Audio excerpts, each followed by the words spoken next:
된다는 뜻이죠. 예수님의 제자가 된다는 것은 예수님과 그만큼 가까워진다는 그런 얘기입니다. 그래서 예수님과 가까워지는 것이기 때문에 제자가 된다는 것은 그 제자라고 하는 그 단어만 들어도 우리의 신앙이 한층 더 이렇게 한 단계 올라간다는 느낌을 받게 됩니다. 그래서 이 제자가 된다는 것이 높은 등급에 해당된다는 것은 분명한 것 같습니다. 그래서 교회들마다 보면 이렇게 성도님들을 향해서 제자가 되십시오 이렇게 아주 강조를 많이 하죠. 그리고 교회들마다 성경 프로그램들이 대부분 있는데 성경 프로그램 가운데 보면 제자반이라고 하는 그런 반들은 대부분 높은 클래스에 속하는 공부 과정입니다.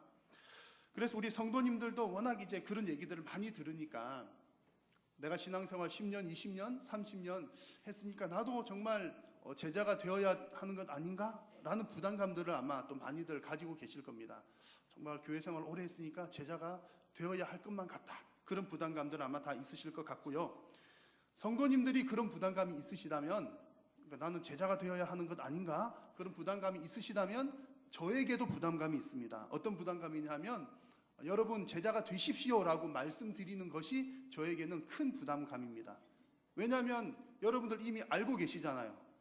내가 제자가 되어야 할 것 같은데 이미 그렇게 느끼고 계시고 부담을 가지고 계신 성도님들에게 제자가 되십시오 이렇게 또 말하는 것은 아마 좀 식상하게 들릴 수도 있겠고 또 어쨌든 그런 얘기를 하는 것 자체가 부담일 수도 있습니다.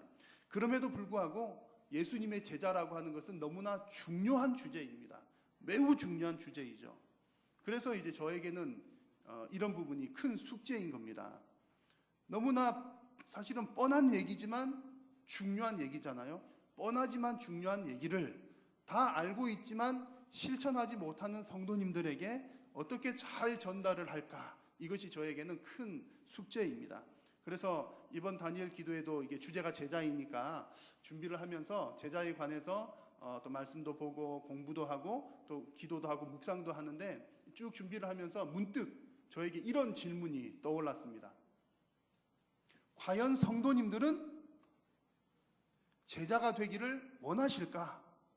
그런 질문이 떠오르는 겁니다. 그러면서 제가 곰곰이 생각해 보니까 제자가 되십시오라고 하는 설교를 저도 했던 기억은 있는데 제가 성도님들을 향해서 제자가 되고 싶으십니까? 라고 하는 질문을 해본 기억은 없는 겁니다. 여러분 지금 한번 질문 드려볼까요? 여러분 예수님의 제자가 되고 싶으십니까? 많이 대답하셨네요. 그런데 제가 대략 딱 들었을 때 대답을 많이 하셨지만 절반 정도는 대답을 안 하신 것 같아요.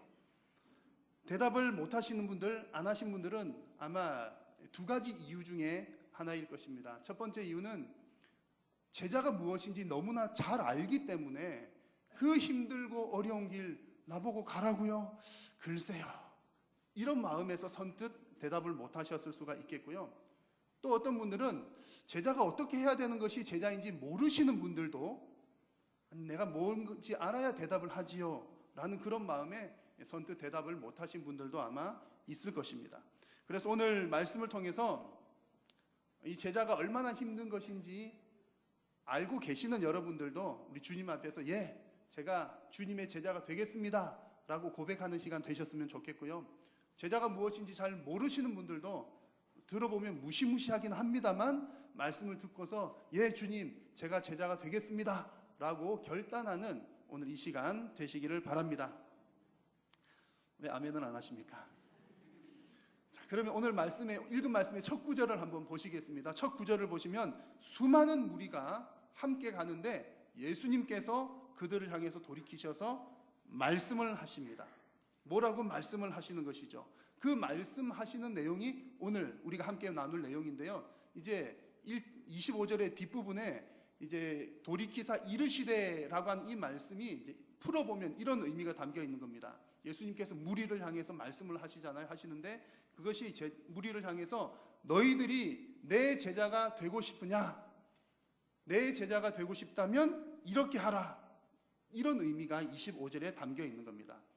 이 말을요 다른 말로 말씀드려보면 지금 수많은 사람들이 예수님을 따르고는 있지만 그들은 지금 육신적으로만 몸만 따라올 뿐이지 실제로 그들의 삶은 제자의 삶이 아직은 아니라는 얘기입니다. 그러니까 오늘 주시는 말씀은 아직 제자가 아닌 그 무리를 향해서 예수님께서 하시는 말씀이 오늘 우리들에게도 주시는 이 말씀입니다. 예수님께서 그들을 향해서 하시는 첫 번째 말씀은 너희가 내 제자가 되려면 우선순위를 명확하게 하라는 말씀을 하십니다. 자, 예수님의 제자가 되려면 우선순위가 명확해야 한다는 것인데 무엇에 있어서 우선순위입니까? 누구를 더 사랑할 것이냐에 관한 말씀입니다. 자, 26절을 한번 같이 읽겠습니다. 무릇 내게 오는 자가 자기 부모와 처자와 형제와 자매와 더욱이 자기 목숨까지 미워하지 아니하면 능히 내 제자가 되지 못하고. 아멘. 예수님께서 너무 가혹한 요구를 하고 계신 것 아닌가요? 부모와 처자와 형제와 자매와 심지어 자기 목숨까지도 무엇하지 않으면, 미워하지 않으면 제자가 못 된답니다. 여러분, 예수님께서 이렇게 말씀하시는 거 보니까 예수님께서는 제자를 둘 마음이 없으신 것 같아요. 아니, 제자를 두시려면 이런 기준을 두셔가지고 누가 제자가 되려고 하겠습니까? 부모와 자식과 가족까지도 미워하고 심지어 너 목숨까지도 미워해라. 그렇지 않으면 제자가 되지 못한다. 여러분, 이 기준에 누가 따라오겠습니까? 더군다나 미워하라는 표현은 도무지 이해가 잘 되지를 않죠. 예수님께서는 평상시 뭐라고 말씀하셨습니까? 원수까지도 사랑하라고 하셨던 분인데, 아니 왜 예수님 제자가 되려면 가족을 미워해야 되냐고요. 자, 예수님께서 이렇게 미워하라고 하시는 말씀은 사실은 그 뜻이 정말로 미워하라고 하는 말씀은 아닙니다. 그 셈 어족의 표현법에 의하면 미워하라는 이런 표현은 더 사랑하라라고 하는 그런 관용적인 표현입니다. 예를 들면 이런 경우와 마찬가지입니다. 여러분, 이제 너무 좋을 때 뭐라고 표현하시죠? 좋아 죽겠어라고 표현하잖아요. 그렇죠? 너무 좋다는 표현은 좋아 죽겠어 그렇게 표현하는데 그 말이 나는 죽을 거야 이런 뜻은 아니잖아요. 너무 좋다는 뜻이잖아요. 그것과 마찬가지입니다. 예수님께서 정말 부모와 처자를 미워하지 않으면, 이 말은 나를 더 사랑하지 않으면 이런 뜻입니다. 그래서 그 같은 내용을 담고 있는 마태복음에서는 이제 이 말을 의역을 이제 번역을 좀 풀어서 했습니다. 그래서 마태복음 본문에는 나보다 더 사랑하는 자는, 그런 자는 내게 합당하지 않다 이렇게 말씀을 하고 있습니다. 이렇게 이해를 한다고 하더라도 여러분, 꼭 뭐 미워하는 것 아니라 이렇게 뭐 이해를 한다 하더라도 가족보다도 심지어 내 목숨보다도 예수님을 더 사랑한다? 여러분, 쉬운 일은 아닌 것 같습니다. 아니, 쉬운 일이 아닌 것이 아니라 내 목숨보다 예수님을 더 사랑한다는 것이 과연 가능한 일일까요? 여러분 목숨보다 예수님 더 사랑하십니까? 목숨 없으면 어떻게 하시려고요? 내 목숨이 붙어 있어야 예수님을 사랑하죠. 그렇지 않습니까? 이때는 아멘 하시면 안 되는 겁니다. 여러분, 내가 생각할 때는 내 목숨이 붙어 있어야 예수님을 사랑하죠. 그러니까 내가 내 목숨을 더 사랑해야 되는 것 아닙니까? 라고 생각할 수 있지만 예수님께서는 뭐라고 말씀하십니까? 너 목숨보다 나를 더 사랑하라. 이게 예수님의 말씀입니다. 이게 우리가 생각할 때는 불가능해 보이지만 여러분, 믿음이 있으면 가능한 얘기입니다. 여러분, 믿음이라고 하는 것은 추상적인 어떤 얘기가 아니라 현실 우리의 삶이에요. 예를 하나 들어보면 여러분 충분히 이해를 하실 겁니다. 만약에 가정입니다. 예를 들어서 가정으로 여러분께서 이제 그 정기 검사를 받으시러 병원에 가셨다가 내장에 어떤 혹이 이런 게 하나 생긴 거예요. 가정입니다. 끔찍한 게 죄송합니다만 이제 혹이 하나 생겼어요. 그래가지고 의사 선생님 하시는 말씀이 이 혹을 지금 배를 이렇게 찢어가지고 무슨 어떤 표현을 사용해야 되죠? 갈라가지고 개복? 아니, 제가 무시무시하게 할 일부러 그랬어요. 찢어가지고 이렇게 지금 이 혹을 떼내지 않으면 3개월 안에 죽는다는 거예요. 여러분, 그런 판정을 받으면 여러분들 수술을 하시겠습니까? 안 하시겠습니까? 당연히 하죠. 누가 안 하겠어요. 그런데 여러분, 이런 의심은 안 해보셨나요? 내 배를 찢는다고? 찢다가 죽으면 어떡해? 여러분 속에 있는 어떤 그 덩어리를 내가 직접 본 것도 아니고요. 의사 선생님 사진을 찍었다고 하지만 내가 본 것도 아니잖아요.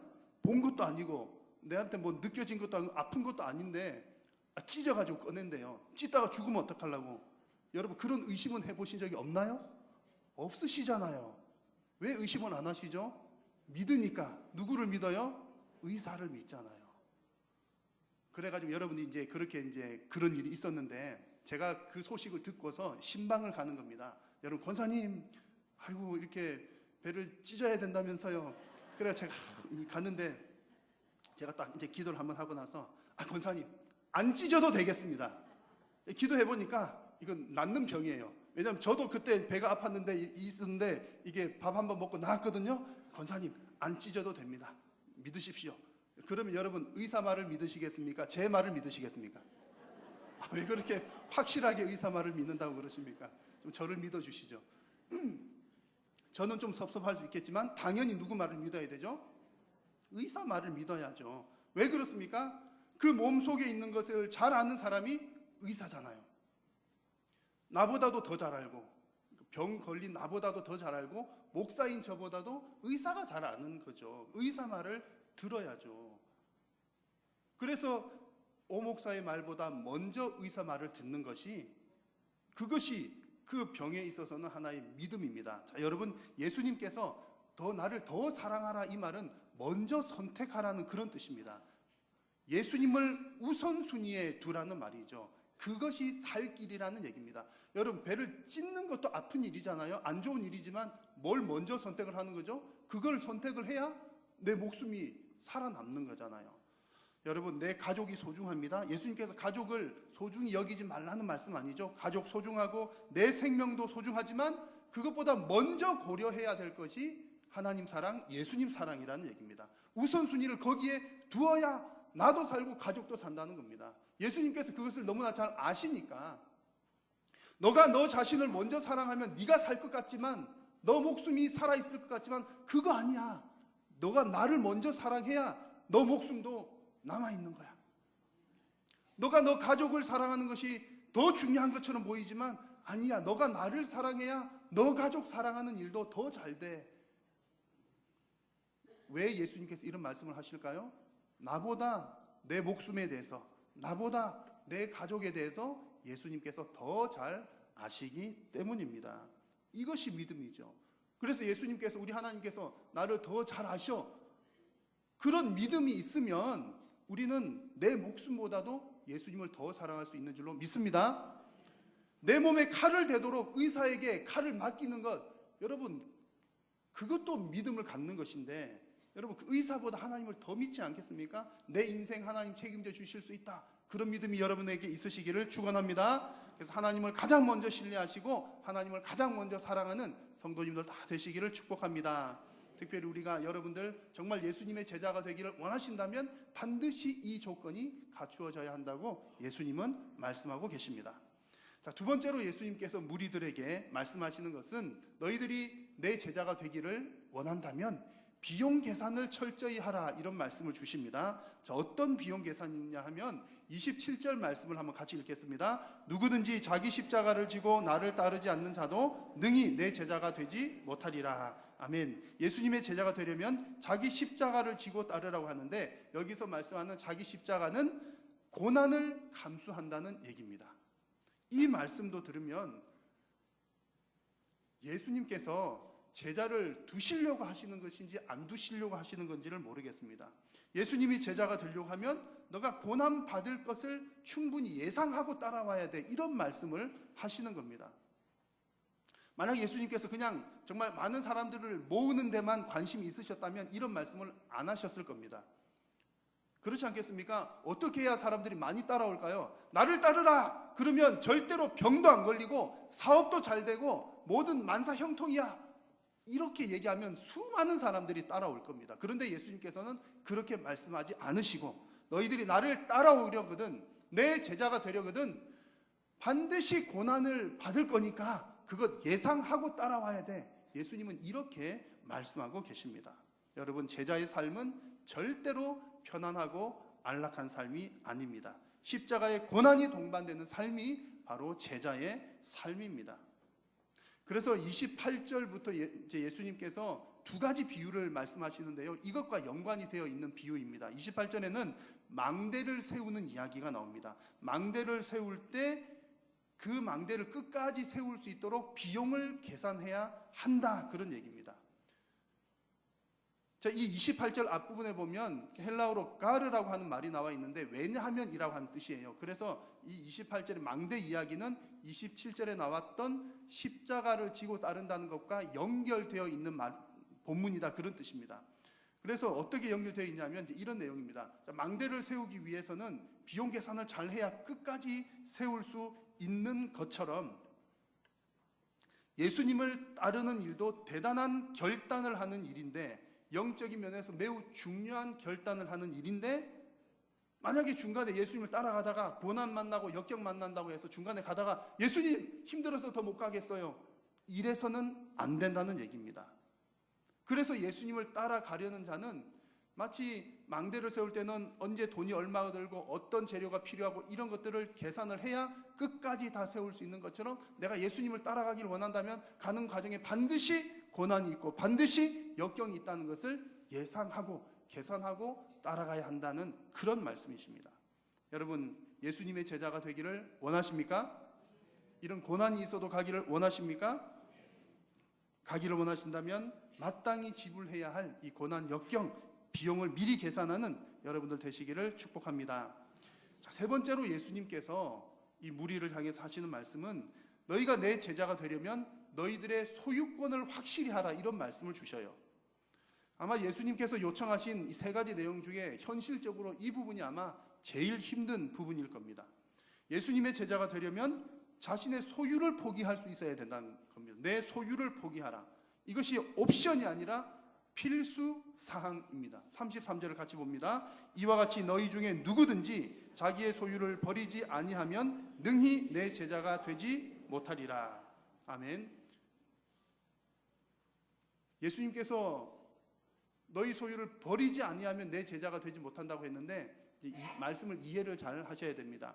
이 소유를 버린다는 것이 무소유를 말씀하는 것은 아닙니다. 너희들 10원짜리 하나라도 가지면 안 돼, 이런 뜻은 아닙니다. 왜냐하면 하나님께서 이 땅의 모든 피조물들을 누구에게 맡기셨습니까? 하나님의 백성들에게 맡기셨습니다. 우리는 이 세상의 것들을 관리하고 다스릴 책임이 우리들에게 있습니다. 중요한 것은 뭐냐면 핵심은 소유권에 있습니다. 소유권.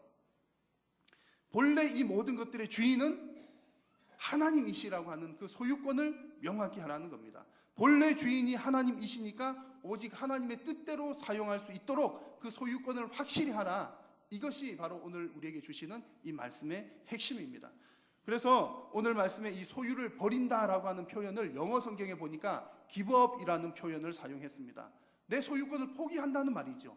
비록 내가 지금 뭔가를 가지고 있지만 이게 내 소유는 아니에요 라고 포기하라는 것이 우리 주님의 말씀입니다. 여기서 이 소유권을 확실히 하는 것, 소유권을 포기하는 것은 두 가지 중요한 의미를 갖는데요. 세대별로 좀 차이가 있습니다. 여러분 이제 우리 혹시 이제 어르신들은 이제 기분이 어떻게 나쁘게 듣지 마시기를 바랍니다. 제 얘기가 아니라 이제 일반 사회학적으로 통용되는 그런 얘기입니다. 우리 경제 개발 시대를 지나오신 세대의 우리 어르신들, 60대 70대 이상의 어르신들은 집이나 부동산 등에 대해서 소유욕이 강한 편입니다. 그래서 이제 어떤 분의 말로는 이제 오고 간 세대 중에서 제일 이제 표현하자면 욕심 많은 세대, 소유에 관한 욕심 많은 세대가 지금 60, 70대 이상의 세대들이다, 이런 표현을 합니다. 대신에 이제 좀 더 젊은 층 있죠. 50대, 40대 이하의 젊은 층들은 상대적으로는 소유욕이 좀 적은 편입니다. 그래서 이제 그 어른들이, 부모님들이 이제 이런 얘기를 자주 하는 것을 저도 직접 들었습니다. 이제 권사님이라든지 여러분들이 하시는 얘기가 이런 얘기들을 하는데요. 이제 한번 보십시오. 한번 맞춰보세요. 요즘 젊은 사람들은 도저히 이해가 안 돼. 있는 그대로 표현하면 집도 없는 것들이 뭘 먼저 사려고 해? 뭘 먼저 사려고 하죠? 다 아시네. 다 아시네요. 어떻게 아셨어요? 워낙 주변에서 많이 보고 그러잖아요. 그 부모님들 생각할 때는 아니 이 녀석들이 집을 먼저 사야지, 집도 없는데 무슨 차를, 그것도 그냥 이제 우리 어르신들은 처음에 이제 조그만한 차부터 시작해서 이렇게 가다가 이제 좋은 차를 하는데, 요즘 아기가 태어나면 아기 있는 집에 제일 좋은 차가 있어야 돼요. 왜냐하면 차 안에 차를 실어야 되거든요. 차 안에 유모차, 비싼 유모차를 실어야 되기 때문에 차가 커요. 어쨌든 어른들이 보기엔 그런 거예요. 이제 이런 표현이 어떤 차이냐면 세대 차이가 난다는 거죠.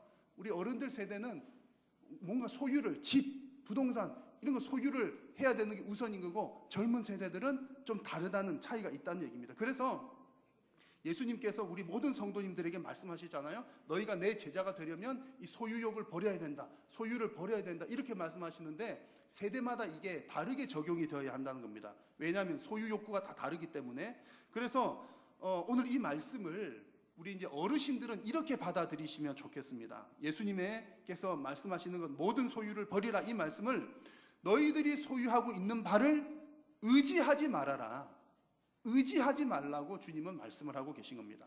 여러분, 우리가 소유욕이 강한 이유가 뭘까요? 그거 의지하려고. 뭘 가지고 있는 이유가 뭐죠? 의지하려고. 없으면 불안하니까. 집이라도 한 채 있어야 노후도 어떻게 될지, 집이라도 한 채 있어야 내가 어디 쫓겨나지 다니지 않고. 여러분, 없으면 불안한 거죠. 충분히 이해가 되는 얘기입니다. 왜냐하면 그런 세대를 살아오셨고. 그래서 저희 장인 장모님이나 어른들도 그러잖아요. 이제 식구들이 많으니까 이렇게 이 집 저 집 많은 식구 데리고 이렇게 월세로 전세로 여기저기, 표현하자면 쫓겨다니다 보면 어떤 욕구가 생기는 거죠? 당연히 집이 있어야죠. 집이 제일 우선이야. 충분히 이해할 만한 이야기입니다. 자, 그럼에도 불구하고, 그런 마음은 충분히 이해하지만 그럼에도 불구하고 우리 예수님께서는 분명하게 하시는 말씀이, 누구든지 자기의 모든 소유를 버리지 아니하면 능히 내 제자가 되지 못하리라. 누구든지라고 하는 게 무슨 말일까요? 어떤 환경에서 살아왔건 어떤 아픔이 있건 간에 그 소유를 의지하지 말아라. 그것이 이 하나님의 말씀입니다. 여러분, 가지고 있는 그 소유의 소유권이 확실히 하나님의 것이라는 사실을 믿으시기를 축복합니다. 자, 두 번째로 이 예수님의 소유를 버리라는 이 말씀을 우리 젊은 세대들에게 적용을 해보면 이런 뜻입니다. 여러분들이 가지고 있는 소유를 하나님의 뜻대로 활용하라. 하나님의 뜻대로 활용하라는 의미입니다. 자, 젊은 세대들은 밑세대에 비해서 소유욕이 약한 편이긴 하지만 소유욕이 없다는 말은 아닙니다. 대신에 내가 뭔가를 가져야 되겠다는 생각은 덜 하지만 어떤 생각이 있을까요? 내가 편리한 대로 사용해야 되는 겁니다. 쓰고 싶은 것을 다 써야 된다, 사용해야 한다는 그런 세대가 젊은 세대입니다. 큰 욕심은 없어 보이지만 역시 마찬가지로 소유욕을 가지고 있는 것입니다.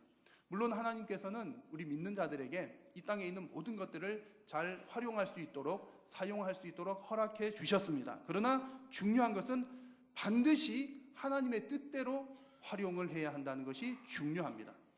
그래서 흔히들 이제 젊은 사람들은 이제 이런 얘기들을 많이 합니다. 아마 이 얘기도 공감하실걸요.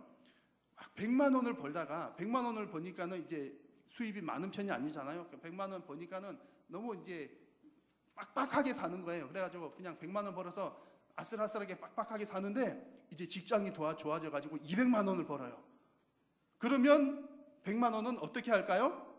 라고 물으면 우리 부모님들은, 야, 너 100만 원으로 살았으니까 이제 100만 원 저금하면 되겠네. 그러지만 100만 원 더 번 세대들 뭐라고 그러죠? 200만 원을 벌어도 똑같아요. 100만 원 벌 때나 200만 원 벌 때나 나가는 건 똑같더라. 그래요. 그래서 부모님 용돈 드릴 것도 없고 적금할 것도 없어요. 쓸 때 써야 돼요. 200만 원을 이제 벌다가 이제 300만 원을 벌게 된 겁니다. 이제는 좀 나아지겠죠? 그런데 300만 원 벌면 어떻죠? 또 똑같은 거예요. 왜 똑같죠? 차 바꿔야 되니까. 그전에 또 차 한 대 있었는데 또 차 한 대 더 있어야 되니까. 그래서 무슨 얘기냐면 돈이 생기면 생기는 대로 사용할 곳이 많은 세대가 젊은 세대라는 얘기입니다. 아마 1,000만 원, 1억 갖다 줘도 다 쓸 것 있을걸요. 자, 그런데 여러분, 만약에 우리가 사용하는 것은 좋습니다만 만약에 그 사용할 곳이 내 자신과 내 가족만을 위해서 사용한다면 오늘 말씀을 비추어서 볼 때 제자로서는 자격이 미달이라는 얘기입니다. 여러분, 만약 여러분들께서 100만 원을 버시든 1,000만 원을 버시든 적든 많든 여러분들의 수입의 100%를 여러분 뜻대로 나를 위해서, 내 가족을 위해서만 사용한다면 그것은 제자의 입장에서 볼 때는 재정을 잘못 사용하고 계신 겁니다. 왜냐하면 성경의 곳곳에서 말씀하시기를 이 물질을 우리들에게 맡기신 것은 나만 쓰라고 맡긴 게 아니에요.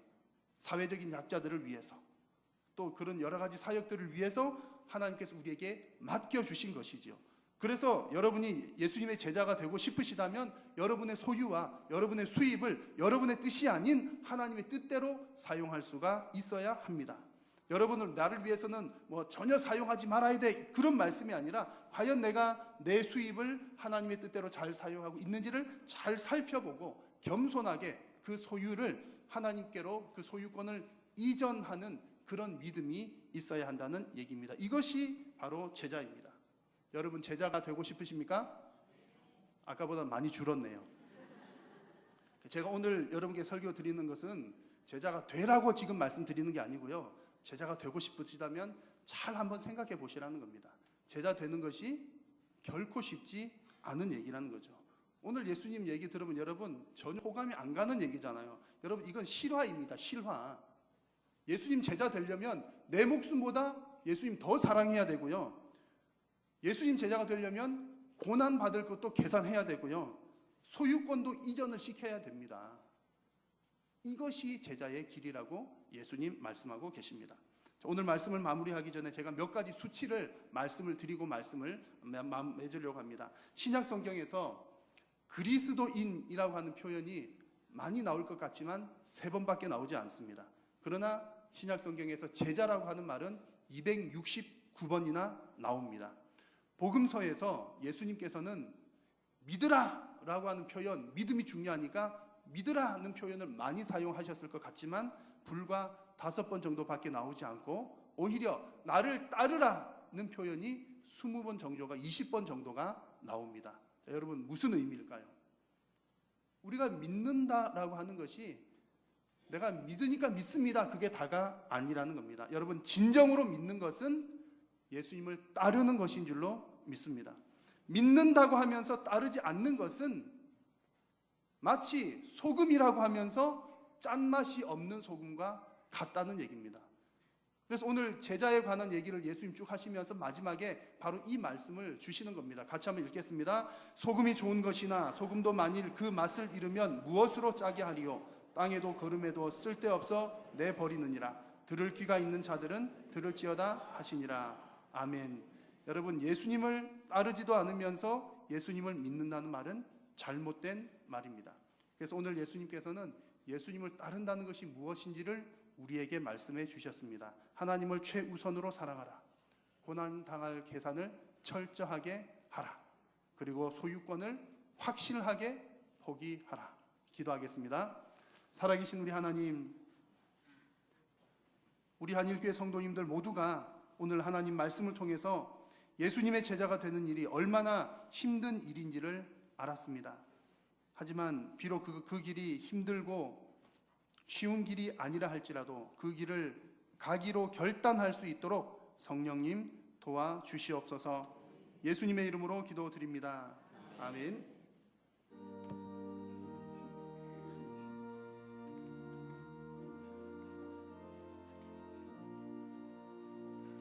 누가 주를 따라 섬기려는가?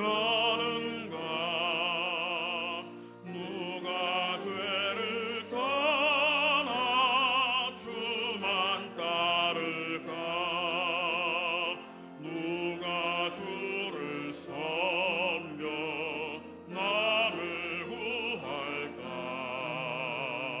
누가 주의 뒤를 따라가려나? 부르심을 받아 주의 은혜로 주를 따라가네. 주만 따르네. 세상 영광 위해 따른 말이요.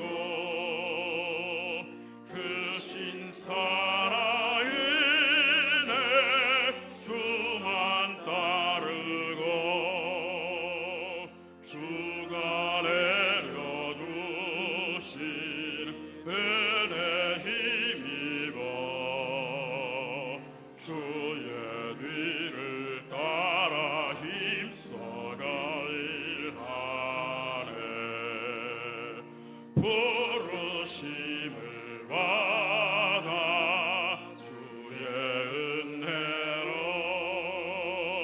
주만 따라가네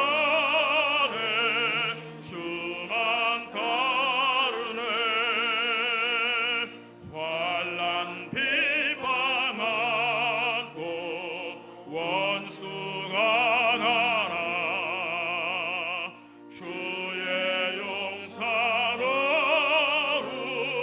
힘이 강하니 누가 를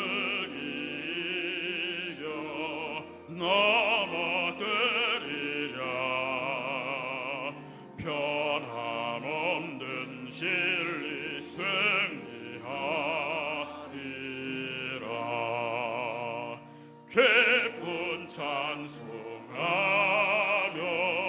주의 은혜로 주를 따라가네 주만 따르네. 우리 주 예수 그리스도의 은혜와 하나님 아버지의 크신 사랑과 성령님의 교통하심이 예수님을 따라가는 그 제자의 길이 비록 힘들고 어려운 것을 알지만 그럼에도 불구하고 나는 제자입니다라고 고백하기를 간절히 소원하는 사랑하는 모든 성도님들과 저들의 가정과 우리 한일교회 위에 항상 함께 있을지어다. 아멘.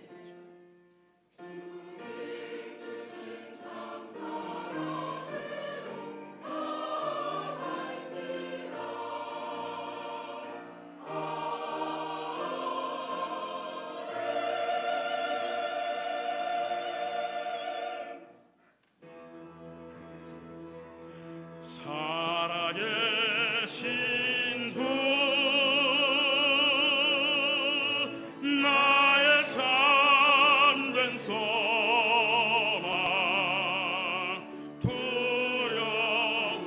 두려움이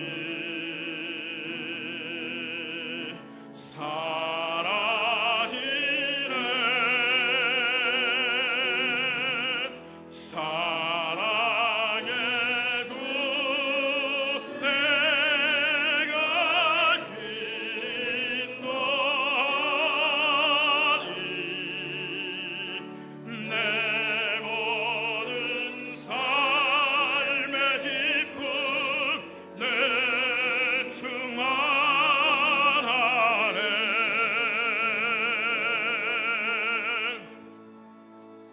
예배를 마쳤습니다. 한 주도 주 안에 승리하시기 바랍니다.